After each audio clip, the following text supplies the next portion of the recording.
Hey guys, AJ here, back with another one for you guys. Buckle in for this, okay?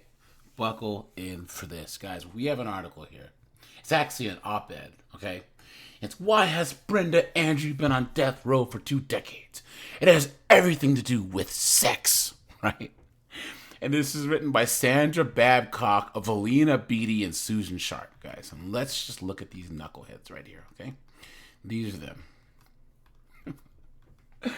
Look at ah! Yo, doesn't she look like Jigsaw, right? Hold on. Jigsaw movie. Where are we? Ah!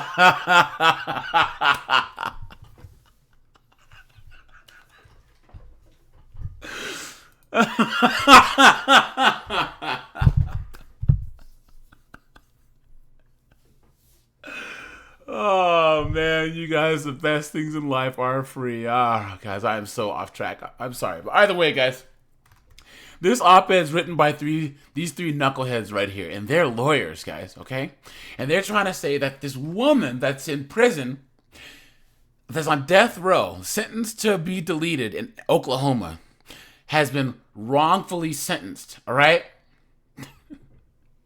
and guys, can you believe that? Right? That they're trying to say that a woman has been too harshly sentenced when we know that there's a clear disparity between men and women's sentences for the same crime. All right? So guys, we're going to get into this, but before we do, guys, please remember to like, subscribe, drop a comment.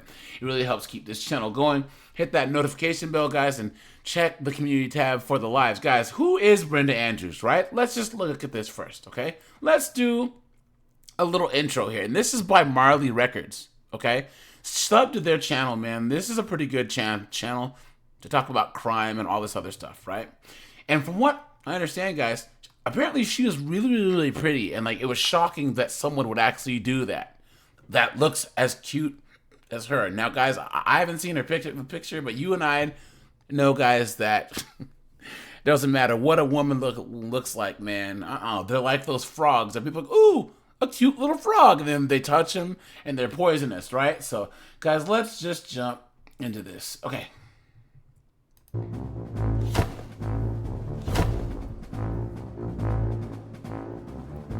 Brenda Andrews was a stay-at-home mom and Sunday school teacher.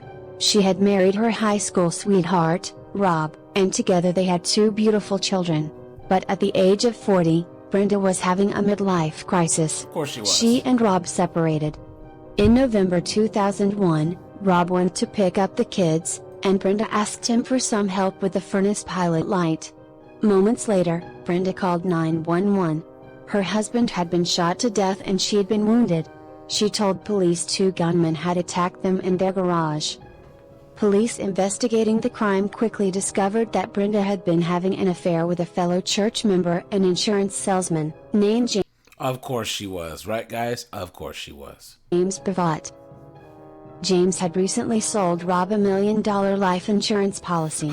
Friends also said Rob was feared for his life, and had become suspicious of his wife and the insurance agent's involvement.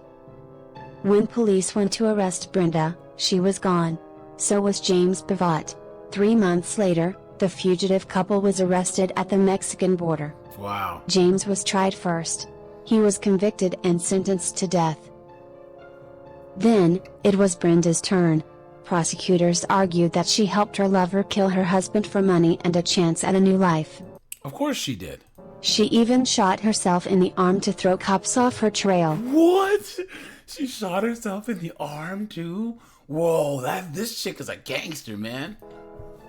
Despite defense attempts to put the blame on James, Brenda was found guilty and sentenced to death on September 22, 2004. Good.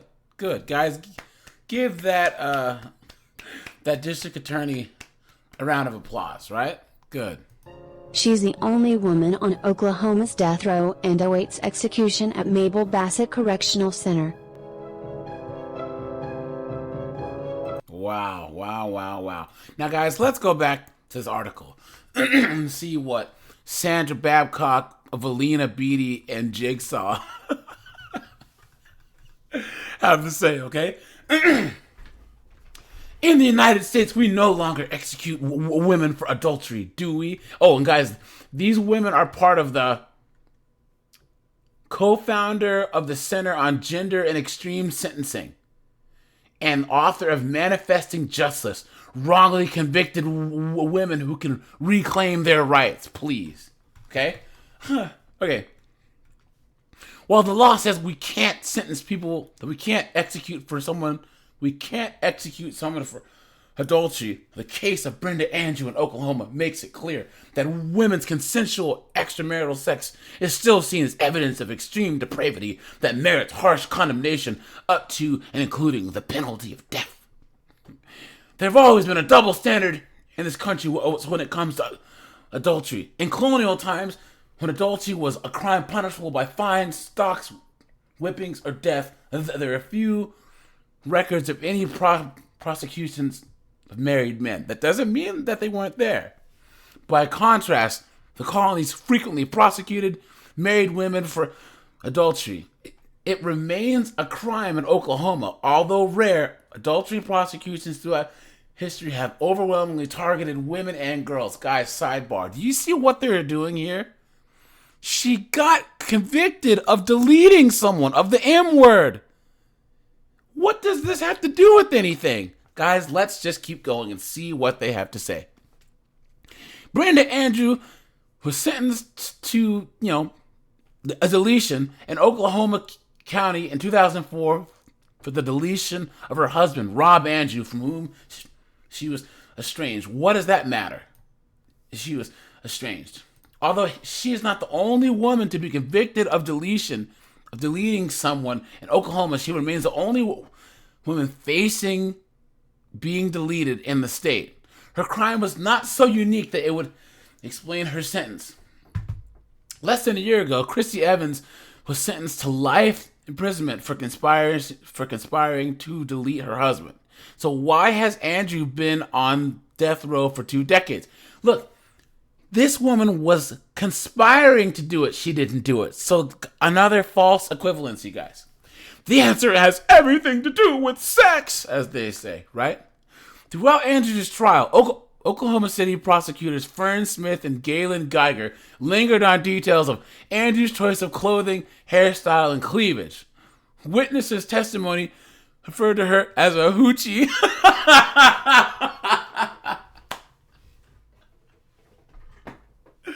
Guys, when was the last time that you heard the term hoochie?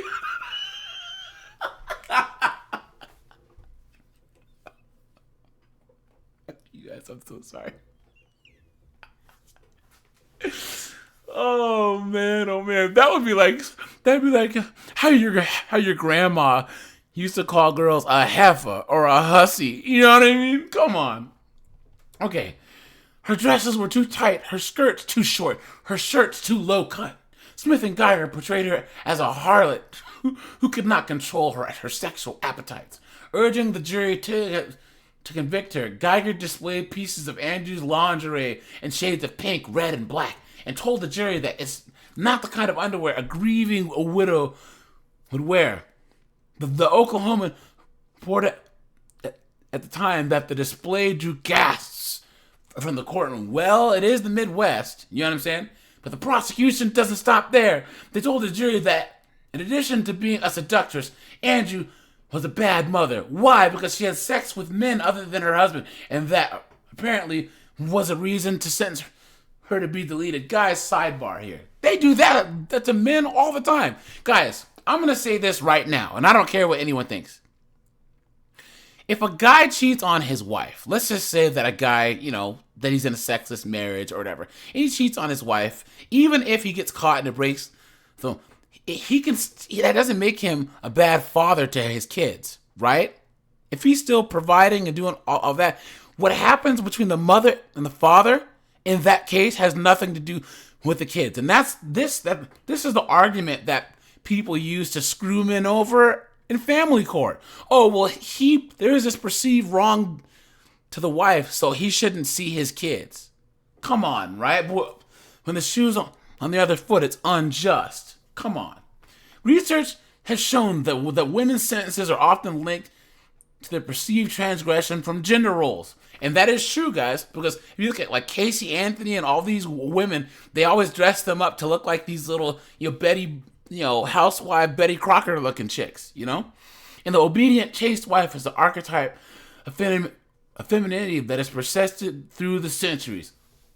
Adultery may not be punishable by getting deleted, but sociologist David Baker found that in 42 cases, women sentenced to death for spousal deletion from 1630 to 2014, the woman's adulterous behavior was a major component of the evidence against her, even though it bore no relation to the crime. They're counting cases from 1632. Come on, guys. Guys, drop in the comments. That's reaching, right? Are they serious? They're serious. Okay. We cannot state with certainty that the judge sentenced Andrew to be deleted because she committed adultery, but we do know that Andrew has no history of violence and was known for acts of kindness and generosity in her community, except for the taking part in the deletion of her husband, right? And history tells us that women are judged harshly for infidelity, and that implicit bias often affects jurors' decisions. Guys, let's do a little thought experiment here. Let's just say that what they're saying is true. It isn't, but let's just say that what they're saying is true. So what? Do you guys care? Right? Men are judged more harshly for everything. And now there might be one thing that women are judged more harshly on. Okay? Other than body count, right? No! It's just not fair. You know what? Women, how about you not cheat on and then delete your husband? How about that? Right? We agree with the former Oklahoma judge, Arlene Johnson, who's of course a woman, right? After reviewing Andrews' case, stated that the prosecution's evidence had no purpose other than to hammer home that Brenda Andrews is a bad wife, a bad mother, and a bad woman. She is a bad woman.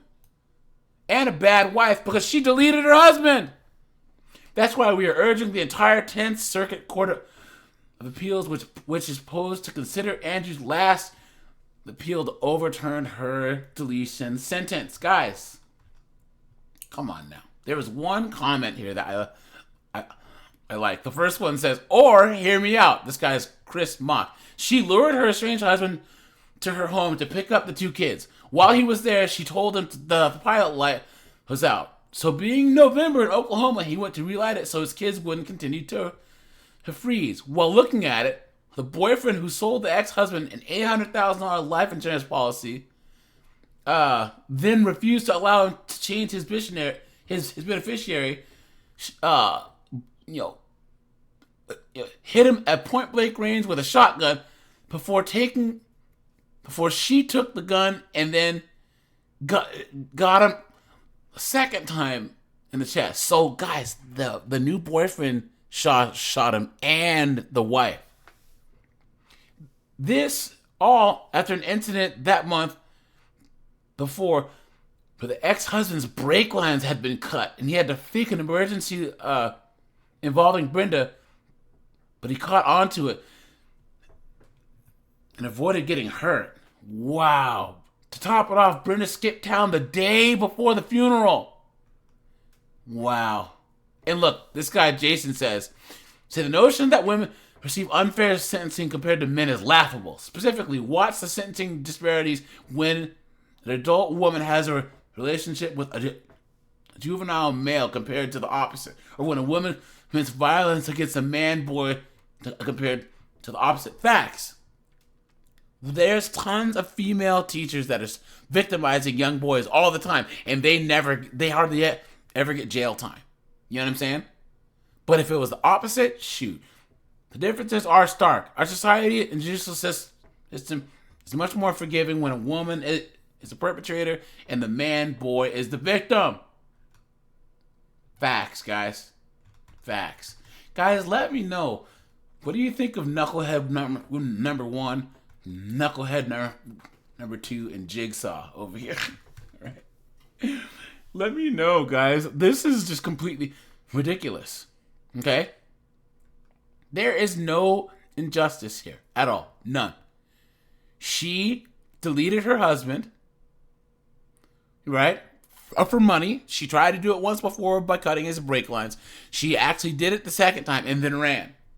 So, guys, I'm surprised that she's been on death row for this long. See, if this was Texas, they'd have fricasseed her behind a long, long time ago. So, all right, you guys, this is AJ. I appreciate you guys. Guys, foolishness like this, don't pay attention to it. If they have to go all the way back to 1632, come on, 42 cases of women being sentenced to deletion for spousal murder from 1632 to 2014. Come on, right? That's reaching. All right, you guys, I appreciate you guys. Like, subscribe, and I'm out of here. Have a good one, guys.